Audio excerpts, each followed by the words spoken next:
The lavender shortbread tin slams into my chest, knocking the wind out of me. I glance down at the buttery crumbs clinging to my sweater, frozen in place for a beat as my brain scrambles to catch up. Did my 48-year-old daughter just hurl homemade cookies at me in the middle of a family dinner? Before we get into it, drop a comment below telling us where you're watching from. And don't forget to subscribe for more true stories about the quiet power we all carry inside. I lift my eyes to see Vanessa, cheeks flushed with fury, her perfectly polished nails stabbing the air in my direction.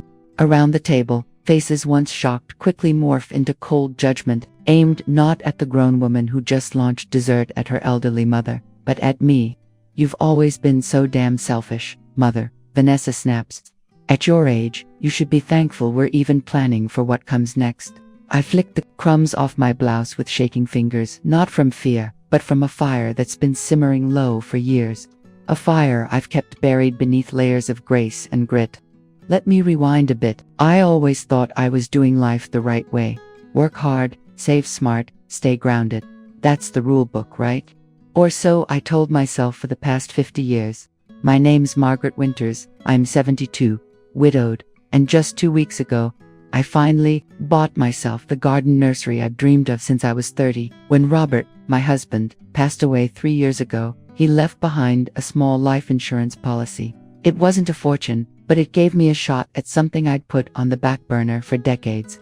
Ever since Robert and I paid off the mortgage, I've lived on less, growing my own produce, turning down the cruises my friends took without a second thought, clipping coupons while they posted photos from Alaskan getaways and upgraded their cars, kept working part-time at the library and socked away every spare dime. And finally, when I had enough, $85,000 to the penny, I bought that nursery. No loans, no debt, just mine. It's a cozy half-acre with a greenhouse about 15 minutes from home, tucked in a neighborhood that's humble but loved by green thumbs. The last owners let the place go a bit. The greenhouse needs new glass, the beds are overgrown, but I'm not daunted.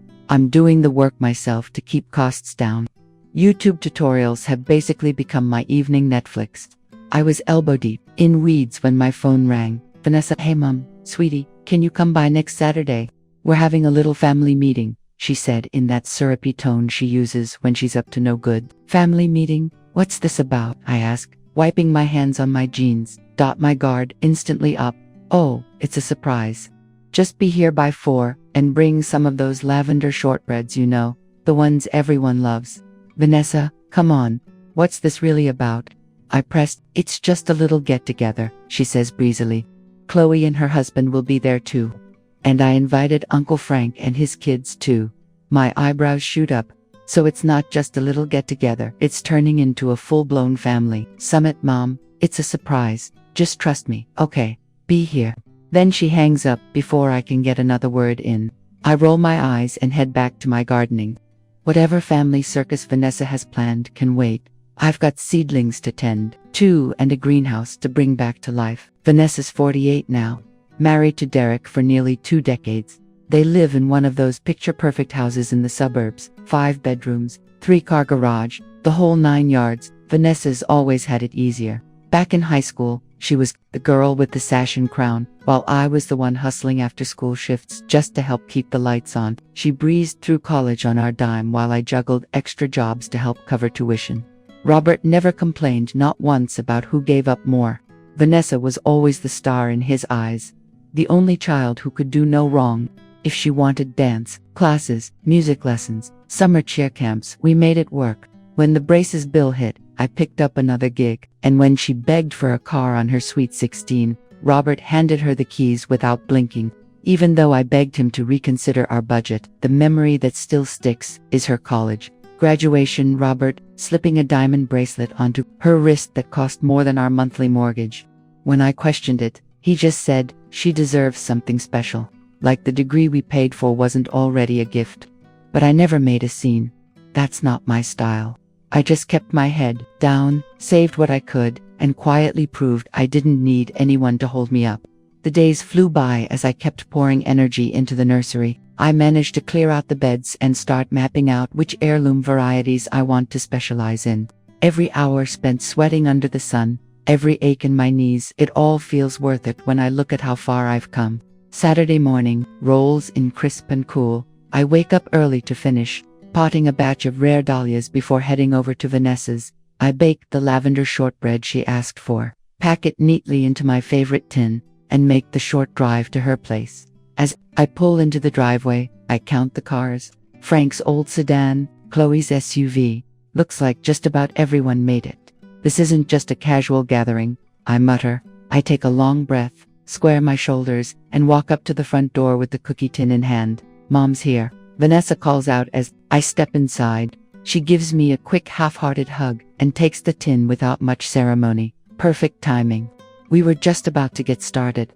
I glance around the living room. Chloe and her husband are curled up on the couch, heads close, whispering. Frank's over in the corner, deep in conversation with his oldest boy. The rest of Vanessa's kids are already filtering into the dining room.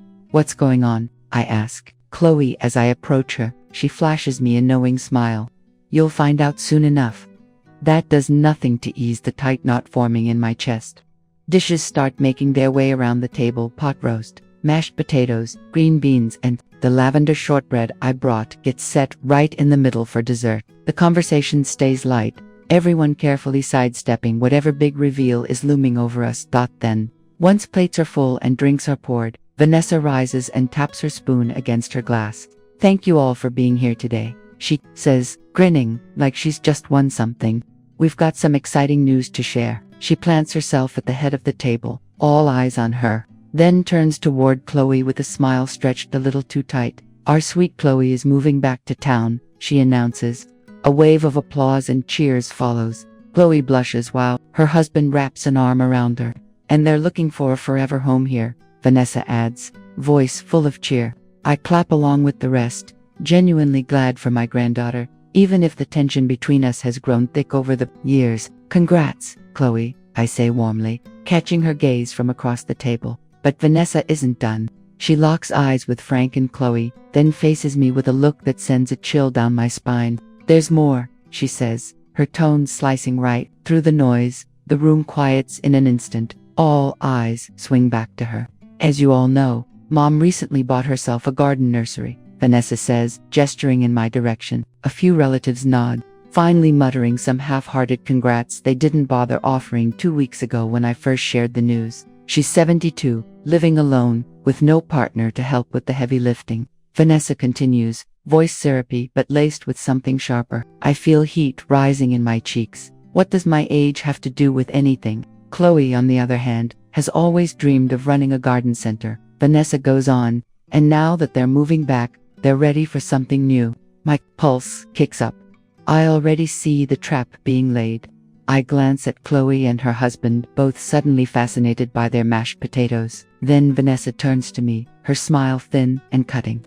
Mom, this is a perfect opportunity to show your love for your granddaughter. To be generous. To be the supportive, thoughtful woman we all know you are. She doesn't even pause before saying it. I think you should give your nursery to Chloe and her husband. The room freezes. I stare at my daughter, waiting for the laugh, the wink, the sign that this is just some twisted joke. But it never comes. You can always go back to your community garden plot, Vanessa adds lightly, like she isn't asking me to hand over the $85,000 dream I've spent my life building. You don't need all that pressure at your age. I scanned the table. Frank gives a little nod, clearly in her corner. Chloe finally lifts her eyes to meet mine, her face flushed with guilt and hope tangled together. I think that's a great idea, she says softly. My nephew pipes up, all self-righteous families supposed to stick together. A few heads around the table nod along like sheep. This isn't some offhand suggestion. It's a setup, plain and simple. You can't be serious, I finally say, my voice tight. I'm dead serious. Vanessa shoots back, her tone sharp enough to draw blood. Chloe needs it more than you do. I rise from my chair slowly, the legs scraping across the hardwood like a warning bell. Let me make sure I understand. You want me to give Chloe the nursery? The nursery I spent years working part-time jobs to afford, the one I just bought using your father's life insurance and every dollar I managed to save. You expect me to just hand it over because she wants it? Mom, Frank interrupts, his voice loaded with disapproval. Don't be selfish. Selfish, I repeat, a cold laugh slipping out. It sounds brittle, even to me. I earned that nursery. Every dollar. No one gave it to me. But Chloe needs, Vanessa starts. No, I cut her off. Absolutely not. That place is mine. I'm not handing it over to anyone. Chloe bursts into tears like she's auditioning for a soap opera, one hand pressed dramatically to her chest. Her husband glares at me like I just stomped on his dog. How can you be so cold? Vanessa snaps, face blazing red. To your own granddaughter. And how can you ask me to give away everything I've worked for? I counter. Voice steady now. If Chloe wants a nursery, she can do what I did. Work, save, sacrifice. The whispers around the table start rising. I catch words like so selfish and always been difficult. Vanessa sneers. You've always been like this. Always putting yourself first. I'm not giving her the nursery. I say again, louder. That's final. What happens next? Unspools like a bad dream in slow motion. Vanessa reaches for the shortbread tin. I brought the one no one even touched and hurls it at me like a fastball. It slams into my chest, scattering cookies and crumbs all over my blouse. The room goes dead quiet. I brush the crumbs from my sweater slowly, letting them fall to the floor. No one rushes to check on me. Vanessa and Frank look smug, like I finally got what I had coming. I don't say a word. I grab my purse, snatch my keys, and walk out with cookie bits still clinging to me.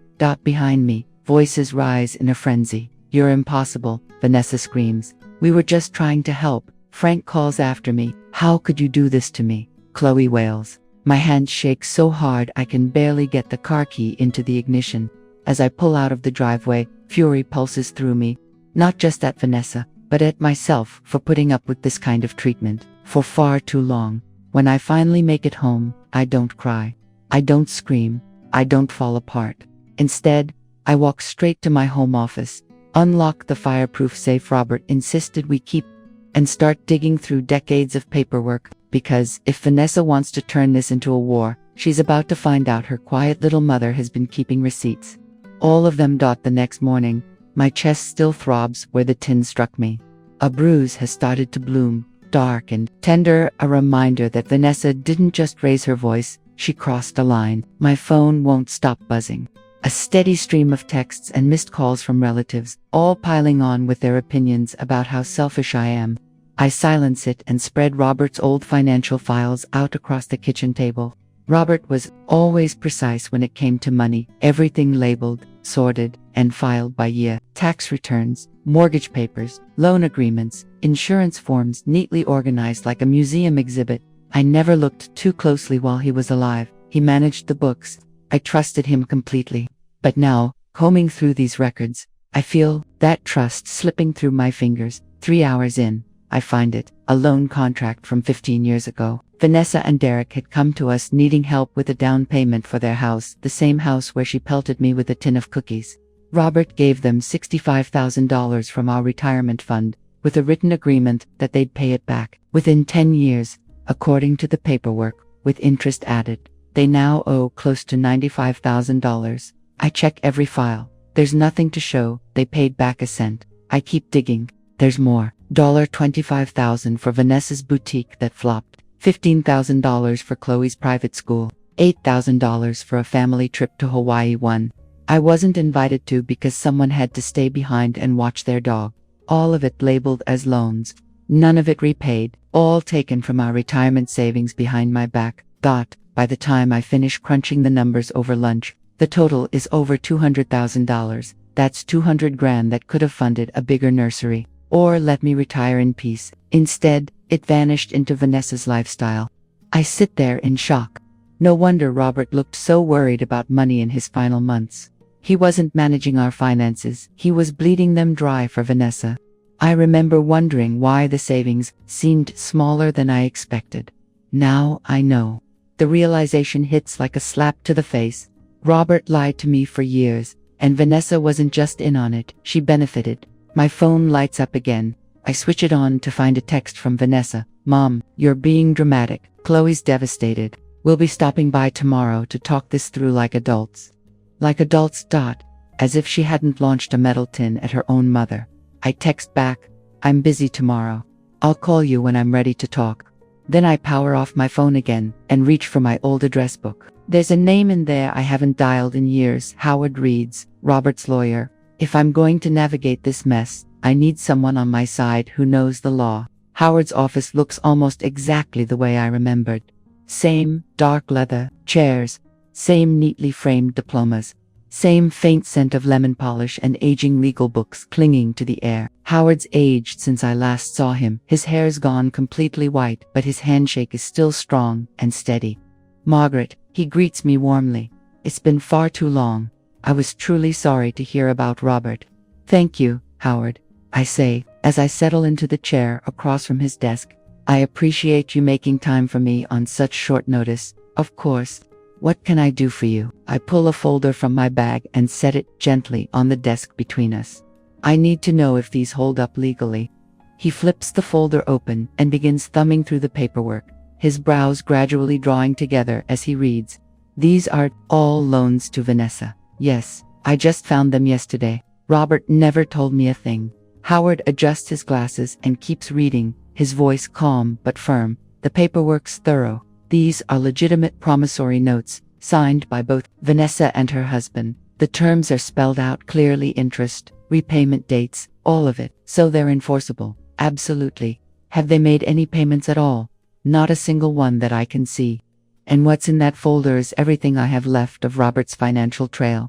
Howard leans back, folding his hands together. Thoughtfully, Margaret, would you mind if I spoke bluntly? Please do. Robert was my client for over 30 years. He was a decent man, but when it came to Vanessa, he couldn't see straight. I warned him against some of these loans, especially the big ones. I was worried they'd eat into your retirement. I nod, not at all surprised.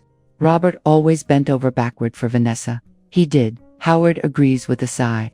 But these notes are ironclad. As his widow and executor, you're fully within your rights to request repayment. That said, I'll be honest, money issues between family can get ugly. Are you ready for that kind of storm? I think of the tin slamming into my chest, of Vanessa's smug tone as she demanded I hand over the nursery, of all the times I bit my tongue, bent my spine, and came last. Yes, Howard, I say quietly but clearly, I'm ready. Then I'll draft a formal demand letter. Vanessa will have 30 days to respond with a payment plan. If she doesn't, we'll consider legal action next. As I step out of Howard's office, something lifts off my shoulders. I feel freer than I've felt in years. The overly accommodating version of me, the one everyone counted on to smile and sacrifice, is gone. In her place stands a woman who's finally stepping into her power. 3 days later, the letter is delivered to Vanessa's front door by certified mail, signature required. I imagine the moment she opens it how that smug look must melt into disbelief and then sheer panic as the reality sets in. Right on cue, my phone rings within hours. Mom. Vanessa's voice is shrill, panicked. What the hell is this? Is this some kind of sick joke? It's not a joke, Vanessa. Those are legally binding documents that show the money you borrowed from your father and me over the years. I say clearly, that money wasn't a gift. It was always meant to be paid back. Dad gave me that money. Vanessa snaps. He wanted me to have it. He loaned you that money. I correct her, keeping my voice even. And you both signed agreements. Your signature is right there, agreeing to repay every cent, with interest. This is about the nursery, isn't it? She shoots back, voice sharp, with accusation. You're doing this to punish me because I asked you to give it to Chloe. You didn't ask, Vanessa, I remind her. You stood in front of the entire family and demanded I hand over my property, then threw a tin of cookies at me when I said no. I was emotional, she says quickly. You humiliated me in front of everyone. By refusing to give away the nursery I worked years to afford, that I paid for entirely with my savings and your father's life insurance. How exactly did that embarrass you? Her voice drops to a hiss. Listen to me, Mother. If you go through with this, things are going to get very ugly. I will make sure everyone knows just how vindictive and cold-hearted you've become. Go right ahead, I respond, surprised by how calm I feel. Say whatever you want. But the facts are laid out in black and white. If you'd like to have a civil discussion about a repayment plan, I'm more than willing to listen. If not, my lawyer will proceed just as he outlined in the letter. You wouldn't actually sue your own daughter, she says, her voice a mix of disbelief and outrage. I didn't think my own daughter would throw a metal tin at me, I reply. Yet, here we are. She hangs up without another word. I wait for the next phase, and it doesn't take long. Within days, the calls start rolling in. cousins, in-laws, distant aunts, each one concerned about my so-called mental state. Some suggest therapy. Others gently recommend I let it go. Frank, never one to sugarcoat, is more direct. Margaret, he says over the phone, this vendetta against Vanessa has gone too far. Robert wanted her to have that money. You know he did. Frank, I say, holding back a tired sigh. If Robert intended for Vanessa to have the money, he wouldn't have made her sign loan documents with repayment terms and interest. He would have just written her a check and called it a gift. You're being too technical, Frank argues. No, I answer, I'm being accurate.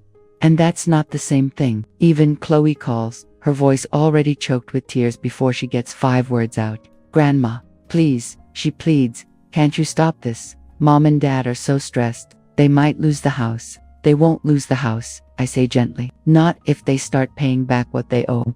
That's how loans work. Then I pause and ask, Chloe, why didn't you ever ask me how I felt about giving you the nursery? Why didn't you just talk to me directly instead of ambushing me like that? There's a silence, and then Chloe says quietly, I didn't know Mom was going to do all that. I thought we were just going to ask if I could work there with you. That stops me. Is that true? I ask. Yes, Chloe sniffles. I love plants, Grandma. I really do. And I just thought it'd be nice to spend time with you. Learn from you. Mom was the one who said you should give it to me outright. That wasn't my idea. For the first time since that chaotic dinner, I feel a small shift inside me, something just slightly softer than before. Chloe, I say, if you truly want to learn about plants, I'd be happy to have you help me at the nursery. But you'll come on as an assistant or an apprentice, not as an owner. And only if you apologize for going along with that ambush. That's non-negotiable, really. Chloe's voice trembles slightly, hope curling around the edges. I'd really like that, and I'm sorry, Grandma. I should have spoken up for you. Yes, I say, my tone gentle but firm. You should have. Think it over, and let me know when you're ready. After I end the call, I sit in silence for a moment, letting her words settle. If Chloe is being honest, and I believe she is, then Vanessa didn't just try to manipulate me. She pulled her own daughter into the mess, using her like a pawn in a game I never agreed to play. That realization doesn't weaken my resolve, it strengthens it. I know now that I can't back down. It's time to move forward. The nursery, my little sanctuary, is finally beginning to take shape. Over the past 2 weeks, I've thrown myself into it, clearing out tangled beds, repairing the old irrigation system, organizing the existing plant stock, and breathing life into a space that had been left to wilt. It's backbreaking work sometimes, but it fills me in a way sitting behind a desk never did. I've even brought on some help, a local teen named Tyler. He's sharp, respectful, and not afraid of getting his hands dirty. Ms. Winters, he calls out from inside the greenhouse. There's another crack in the glass over here. I head over, clipboard in hand. Mark it on the layout, please. That whole panel will need to be replaced. Tyler nods, jotting it down on the greenhouse blueprint I drew up last week. For a high schooler, he's got a good eye and an even better attitude. In just a couple of weeks, he's picked up more about soil pH, root rot, and seasonal pruning than Vanessa ever cared to learn in her entire life. My grandpa says you're doing a good job here, Tyler says as he crouches down to measure the cracked pane. Says, this place hasn't looked this good in decades. Your grandfather's been here before? I ask. Yes, ma'am. Used to come here every spring to buy his tomato starts. Said the old owners let everything go, but he's real glad to see it coming back to life. I smile, a warm swell of pride rising in my chest. We're bringing it back. All right, I say. This place is going to matter again. Right on cue, my phone rings. It's Howard. Margaret, he says, his tone steady. I got a response from Vanessa's lawyer. My pulse quickens. She hired legal counsel. Yes, a James Dowell. I know the name, aggressive type, not exactly known for his attention to detail. I can practically hear him rolling his eyes. His letter claims that the money was a gift, and that Robert told Vanessa as much, verbally. I feel my stomach twist. That's a lie. I know, Howard says without missing a beat. Thankfully, the written agreements are rock solid. I've already responded, restating our demand for repayment. I also suggested mediation as an alternative to going straight into a legal battle. Do you think she'll go for that? I asked. Hard to say, he replies. But Margaret, there's something else. I dug into Vanessa's financial records like you asked. Things aren't looking great. She and Derek refinanced their house 2 years ago and pulled out a large amount of equity. On top of that, their interior design business is struggling. There are liens on it from the IRS. I close my eyes and let that settle in. So they may not have the means to repay what they owe. It might be tough for them, Howard admits. But it's not impossible. They still have assets, ones that could be liquidated if necessary. Like the Aspen vacation home. I ask, my voice turning colder. The one they've never invited me to. The one Robert helped them buy a decade ago. Exactly, Howard says. That property alone could cover the bulk of what they owe. Thank you, Howard, I say. Keep me posted. I want to know every move they make from here on out. After ending the call with Howard, I sit quietly on a wooden bench tucked between 2 rows of potted hydrangeas, trying to absorb everything. Vanessa's financial mess suddenly puts her actions in perspective. She didn't just want my nursery out of sentiment. She saw it as an asset, something she could sell off or borrow against. The whole confrontation hadn't been about family. It had been about money. My thoughts are interrupted by the crunch of tires on gravel. I glance up and, to my surprise, see Chloe stepping out of a car. She's wearing faded jeans and a plain t-shirt, a far cry from her usual head-to-toe designer look. Grandma, she calls softly, clearly unsure if she's welcome. Is it okay if I come in? I nod once and watch her pick her way through the rows of seedlings and soil. She looks awkward, like someone in unfamiliar territory, but she keeps moving forward. I came to apologize, she says once she's close enough for a real conversation. What happened at that dinner? It wasn't okay. Mom never should have thrown that tin at you. And I never should have stood by while she tried to take what's yours. I study her face for a long moment, searching for any hint of performance, any trace of Vanessa's influence, but all I see is sincerity. Thank you for saying that, Chloe. She glances around at the nursery, her eyes softening. I meant what I said. I really do want to learn from you. This place already looks amazing, different, alive. It's a work in progress, I reply with a nod. Would you still let me help? I could come a few times a week, maybe more. I really want to be part of this. I pause, weighing her words. Is she genuinely trying to connect, or is Vanessa pulling the strings again, sending her as an olive branch wrapped in manipulation? Chloe, why do you want to be here? She exhales and bites her lower lip. Honestly, because I love plants. I always have. You taught me to grow marigolds when I was a kid, remember? But it's more than that. I need to do something real. My whole life, Mom and Dad just handed me things. I'm 25 and I've never earned anything on my own. I don't even know what it feels like to be proud of something I did for myself. Her words hit deeper than I expect. There's a flicker of something familiar in her. Maybe there's more of me in her than I ever realized. All right, I say. You can start tomorrow. 7 a.m. Wear clothes you don't mind getting dirty. Her eyes go wide, then light up with something genuine. Really? Thank you, Grandma. As she climbs back into her car and drives away, I watch her go with a mix of hope and caution. I can't help but wonder if I'm being too forgiving, or if, just maybe, Chloe's presence is what this place, and this family, has needed all along. The next month passes in a blur. The nursery is transforming fast. Flower beds are cleared and prepped. The gravel paths have been freshly laid, and the greenhouse is halfway restored. Chloe shows up every morning, early and eager, dressed down, and ready to work. She's surprised me. She listens, asks smart questions, and isn't afraid to get her hands dirty. She's learning, and more importantly, she's trying. Meanwhile, the situation with Vanessa has gone from bad to worse. She rejected the mediation offer flat out, her lawyer firing back with the same tired argument that the loans were gifts. Howard responded by officially filing a lawsuit, which has lit a fire under Vanessa's side of the family. The fallout has been swift and ugly. The relatives have split into factions. Frank and most of the cousins are firmly in Vanessa's corner. The angry calls and judgmental texts roll in daily, accusing me of tearing the family apart over money, as if I hadn't spent my entire life putting their needs before mine. But to my surprise, a few family members have quietly reached out, offering their support behind the scenes. Margaret, it's Carol. My sister-in-law says one evening when she calls unexpectedly, I just want you to know I think you're doing the right thing. Vanessa's been walking all over you for years. Thank you, Carol, I say. The warmth in my voice, genuine. That means more than you know. Frank doesn't know I'm calling, she adds quickly.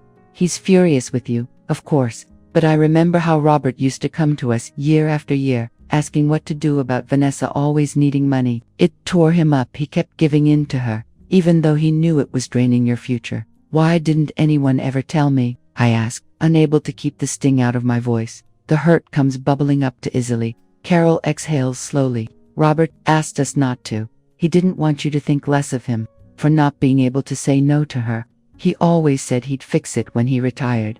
But then the cancer happened. I thank Carol again, hanging up with a heavy heart.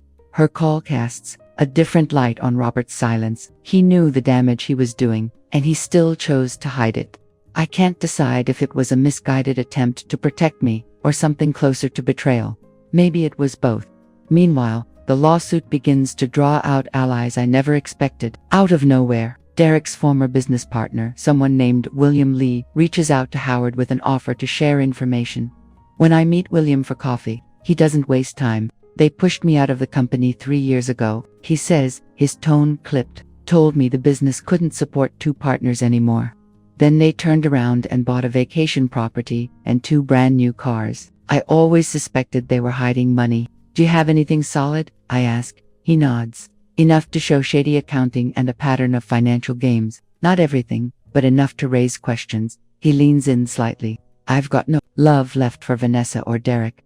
They destroyed my career. If I can help you hold them accountable, I will. With William's records in hand, Howard strengthens our case, filing an amendment to include allegations of fraudulent asset transfers. The walls are starting to close in on Vanessa. Then, one evening, I get a phone call I'll never forget. Is this Margaret Winters? A woman's voice asks on the other end.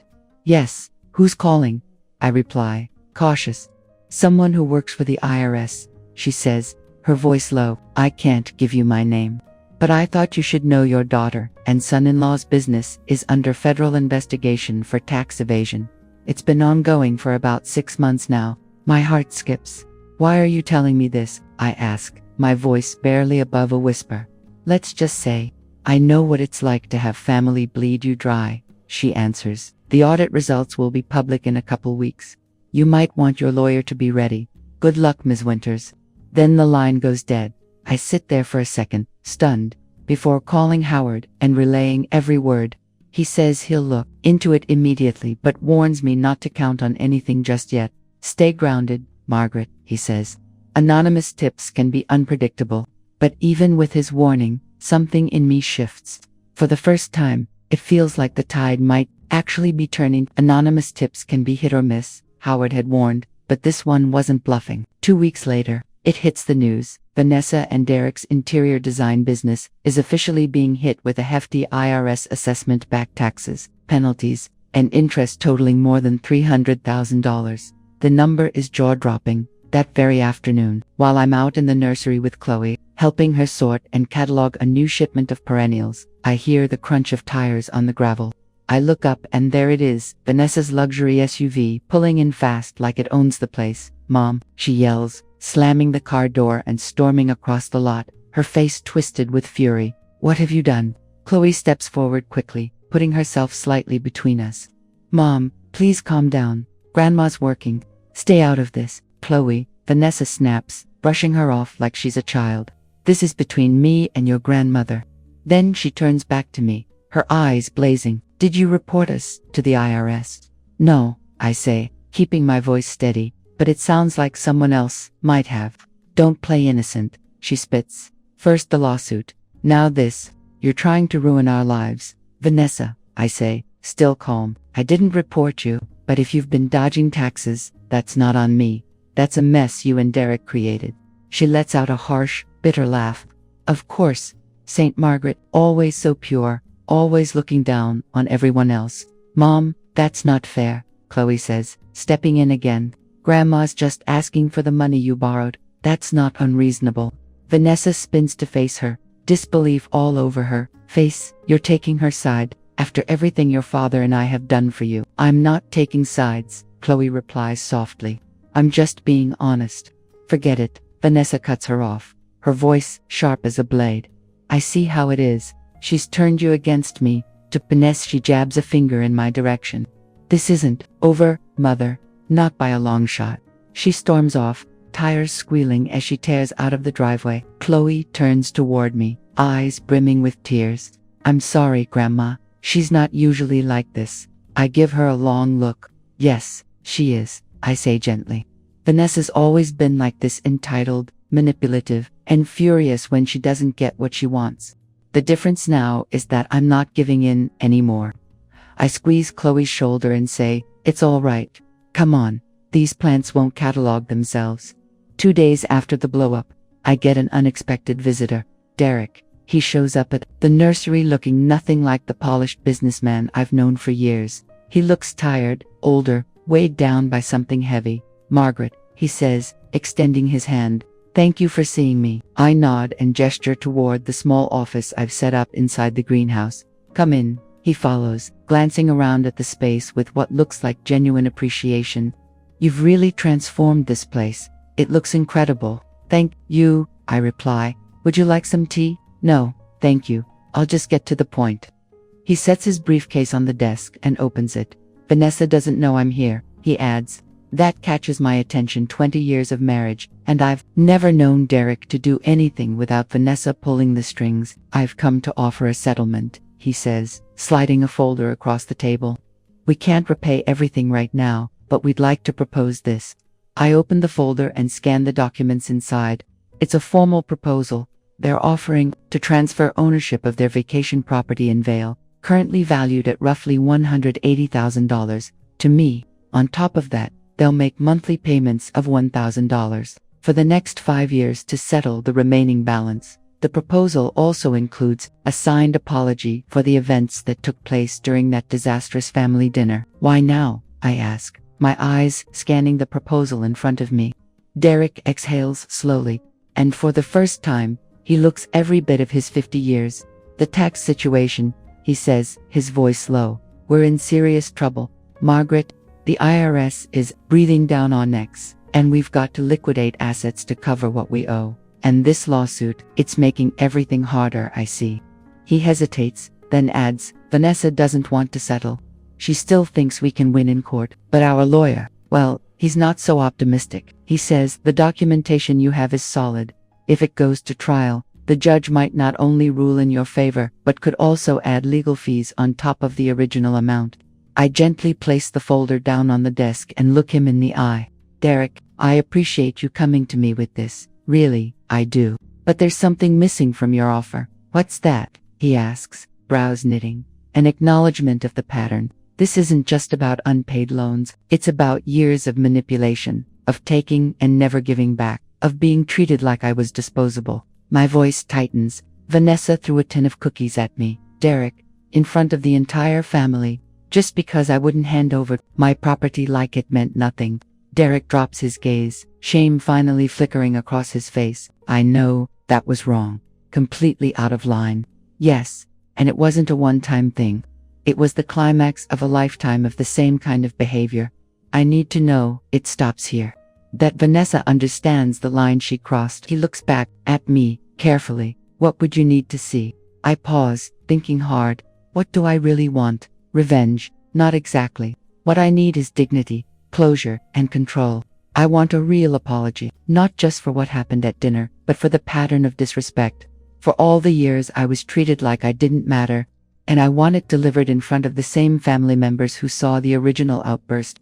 Derek winces like I've struck a nerve. Vanessa won't like that. I'm sure she won't, I say, unflinching. But I'm done compromising. That part is non-negotiable. He nods slowly. I'll talk to her, he says. And Margaret, for what it's worth, I'm sorry I should have stepped in that night. I should have stepped in a long time ago. After he leaves, I call Howard to walk him through the offer. It's not bad, he admits. The vacation home's value lines up pretty well with what they owe on the major loans. And if they actually follow through with the monthly payments, it would cover the rest with interest. Do you think they'll stick to it? I ask. Hard to say. The tax pressure might force them to cooperate. But from what I've seen, Vanessa isn't exactly eager to take accountability. It may come down to whether Derek can get through to her, and if he can't, Then we move forward with the lawsuit. We've got a solid case. I'd say the odds are in your favor. I hang up feeling more drained than triumphant. As much as I've tried to protect what's mine, I never wanted to crush Vanessa completely. She's still my daughter, no matter how angry I am. I don't want her destroyed. I just want her to see what she's done and make it right. Is that really asking too much? The next morning, I'm getting the nursery ready for our grand opening. Our very first official day welcoming customers. When my phone rings, it's Chloe. Grandma, I need to tell you something, she says quickly, her voice tight with nerves. Mom and Dad had a huge fight last night about the settlement, Chloe says, her voice tight. Derek told her everything. Thought she was furious. He went behind her back. She lowers her voice. She's planning something, Grandma. I don't know what exactly, but she kept repeating that she'd handle it her own way. A cold shiver prickles the back of my neck. Thank you for telling me, Chloe. I'm sorry about all of this, she says miserably. If I hadn't said anything about wanting to work at the nursery, ... double quotes, no. I interrupt gently but firmly. None of this is your fault. Whatever your mother chooses to do is on her, not on you. After we hang up, I call Howard right away and relay Chloe's warning. I'll alert courthouse security, he says, immediately concerned. If she's planning to cause the disruption during the hearing next week, I don't think it's that, I reply slowly, a gut feeling settling in. I think she might come after the nursery itself. Howard's tone sharpens. Margaret, if you think Vanessa could damage your property or worse, try to hurt you, you need to call the police right away. I don't think she'd hurt me directly, but the nursery. She's always hated how independent I am, and now that the business is finally real, finally successful. ... Do you have security cameras? Not yet. It's on the to-do list. Move it to the top, he says. Get them today, and stay alert. If anything happens, call the police first, then call me. The rest of the day, I can't relax. I move through the nursery in a constant state of vigilance, flinching at every door chime, watching every car that pulls into the lot. Every customer is a possible threat. But nothing happens. The day unfolds without trouble. In fact, the nursery's first official day of business is a quiet success. Steady visitors, a few large purchases, and kind words from strangers. Still, when I lock up that evening, I can't shake the unease. I drive home glancing in the rearview mirror every few blocks, making sure no one's following me.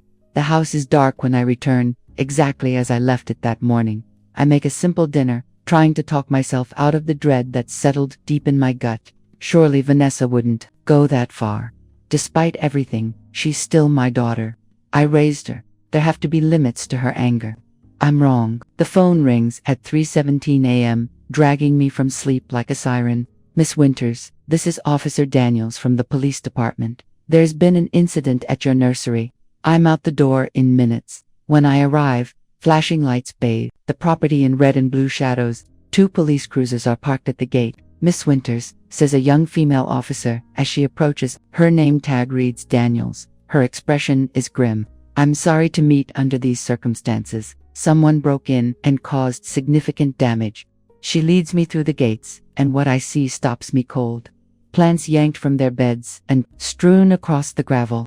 Containers tipped, soil dumped everywhere. The irrigation system I'd just spent weeks repairing has been ripped apart. Spray painted across the greenhouse wall in large, angry red letters are the words, "Selfish old witch." Do you have any idea who might have done this? Officer Daniels asks, though her voice already carries the answer. My daughter, I say quietly, Vanessa Winters. We found this, Officer Daniels says, holding up an evidence bag with a patterned scarf inside. Does it look familiar? Yes, I nod. It's Vanessa's. I gave it to her for Christmas 2 years ago. We'll need you to come down to the station to give a formal statement, she explains. And I'd recommend taking detailed photos of all the damage for your insurance claim. I nod again, still staring at the destruction around me. Weeks of hard work torn apart in one angry outburst. And yet, I don't feel broken. I feel clear. Officer Daniels, I say, steady and firm. I want to press charges. News of Vanessa's arrest spreads through the family like gasoline meeting a spark. By lunchtime, my phone is lighting up non-stop calls, texts, voicemails. Most are full of shock and outrage, but a few whisper quiet support. You had her arrested. Frank growls when he finally gets me on the line. Your own daughter. I didn't have her arrested. Frank, I answer evenly. She committed a crime. The police did their job. That's how laws work. This is too far. Margaret, you need to drop the charges. No, Frank, I'm not going to do that. At around 2 p.m., Chloe arrives at the nursery, her face blotchy and eyes swollen. Grandma, I'm so sorry, she says, voice cracking. I had no idea she would ever go this far. Together we get to work, sifting through the wreckage, salvaging what we can, snapping photos for documentation. Tyler shows up not long after, having heard what happened from his grandfather. He stops dead in his tracks at the mess. This is insane, he mutters. Who'd do something like this to plants? Someone carrying a whole lot of anger, I reply. We make some progress over the next few hours, but the nursery still looks like it's been hit by a storm. Just as we're packing up to leave, a car rolls into the driveway. Derek steps out, looking even more worn down than the last time I saw him. Margaret, he says as he approaches, voice soft. I don't even know what to say. I'm so sorry. Did you know she was going to do this? I ask directly, not giving him room to squirm. He shakes his head fast. No, I knew she was angry. Yes, but this is beyond anything I ever imagined. She's out on bail, I say. Is she home? Yes, he replies quietly. But she's not well, Margaret. This lawsuit, the IRS, now this, it's breaking her. It's breaking us. I hold his gaze, unwavering. What do you want from me, Derek? I don't know, he says after a moment. I just know we can't keep going like this. It's tearing everything apart.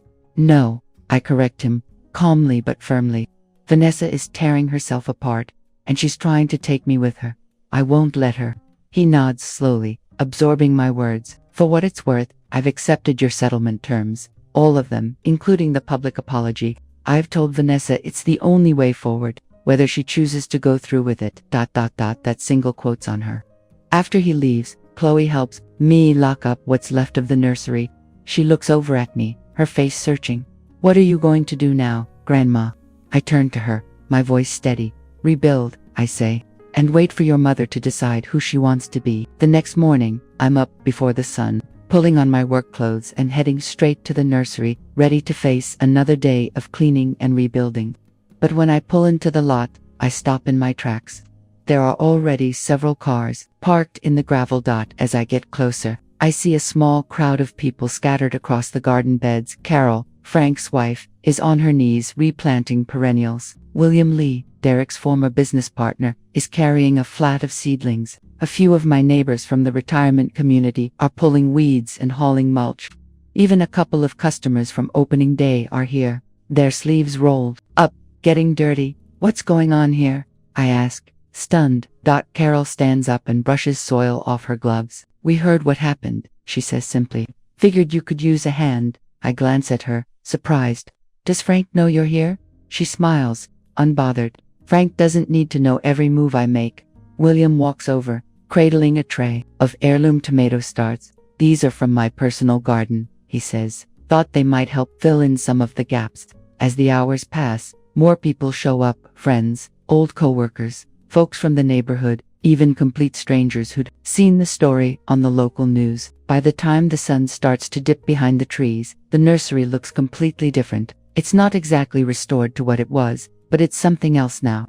It's a shared effort, a symbol of people showing up, digging in, and building something together. As the last volunteers wave goodbye, promising to return the next day, I settle onto the bench near the greenhouse and let the moment wash over me. Then my phone rings. It's Howard. Margaret, he says, I just got off the phone with Vanessa's attorney. They're ready to settle. They've agreed to all your terms, including the public apology. What changed? I ask, already suspecting. The answer, the criminal charges, he says. Vandalism's a serious offense, especially with the damage estimate. And with the tax investigation already underway. This kind of publicity is the last thing they need. I glance around at the nursery, the patches of fresh soil, the new seedlings, the handmade signs, someone left with kind messages. Yes, I say, let's close this out.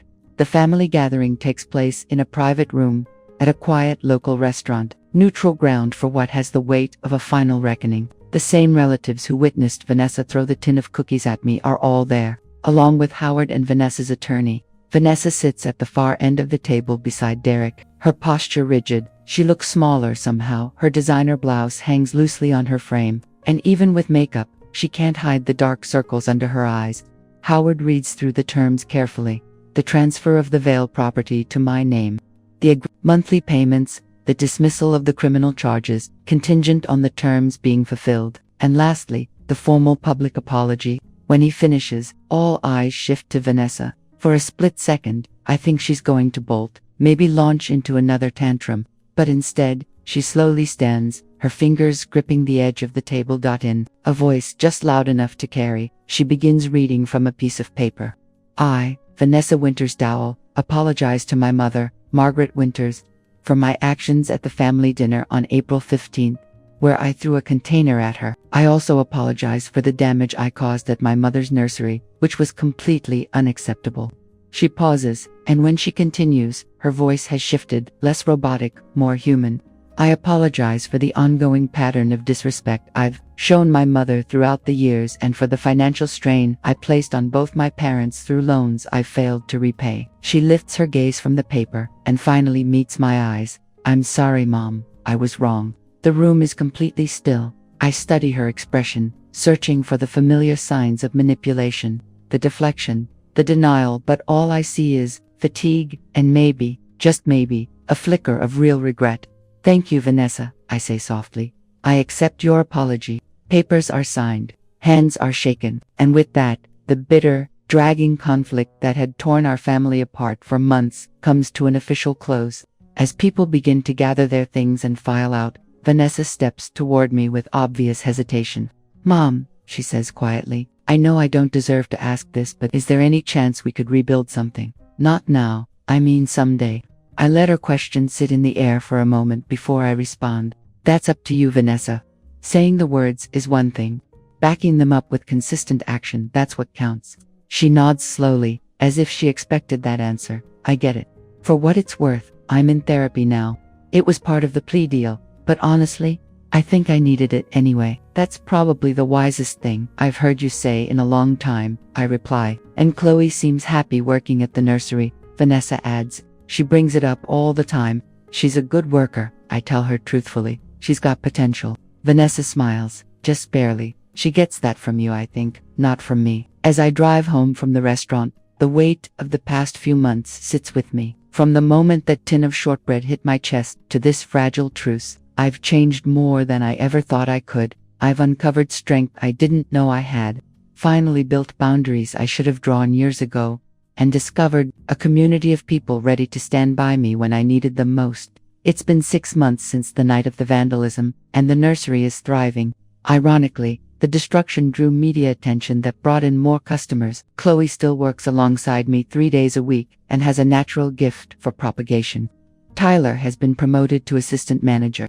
And I've even started leading gardening classes for local seniors, passing on decades of hands-on knowledge. Vanessa and I aren't close. We may never be, but we're civil. She sends in her monthly payments on time. She mails cards on holidays and birthdays. They're small gestures, but they mean something. Every now and then, when I'm in the greenhouse watering the ferns or checking on the seedlings, my mind drifts back to that awful dinner, to the sting of that tin against my chest, and to the fury that finally pushed me to draw the line. And I wonder what life would have looked like if I'd stood up for myself sooner. If I'd stopped being the one everyone leaned on without ever offering support in return. But then I look around at the blooming beds, the thriving plants, the peace I've built with my own 2 hands, and I know the truth. Maybe it didn't happen when I was young. Maybe it didn't happen when it was easy. But it happened exactly when it was meant to. At 72 years old, I finally learned, it's never too late to bloom.